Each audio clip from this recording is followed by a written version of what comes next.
اعوذ باللہ من الشیطان الرجیم، بسم اللہ الرحمن الرحیم۔ شروع اللہ کے نام سے جو بڑا مہربان نہایت رحم کرنے والا ہے۔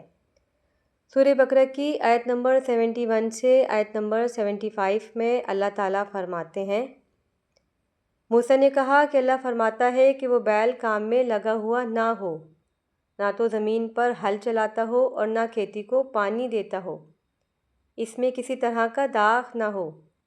کہنے لگے اب تم نے سب باتیں درست بتا دی۔ غرض بڑی مشکل سے انہوں نے اس بیل کو ذبح کیا اور وہ ایسا کرنے والے تھے نہیں۔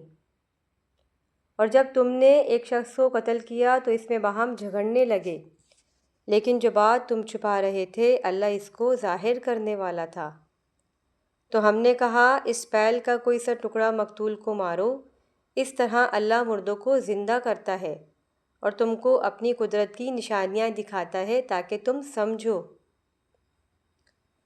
پھر اس کے بعد تمہارے دل سخت ہو گئے گویا وہ پتھر ہے یا ان سے بھی زیادہ سخت، اور پتھر تو بعض ایسے ہوتے ہیں کہ ان میں سے چشمے پھوٹ نکلتے ہیں، اور بعض ایسے ہوتے ہیں کہ پھٹ جاتے ہیں اور ان میں سے پانی نکلنے لگتا ہے، اور بعض ایسے ہوتے ہیں کہ اللہ کے خوف سے گر پڑتے ہیں، اور اللہ تمہارے عمل سے بے خبر نہیں۔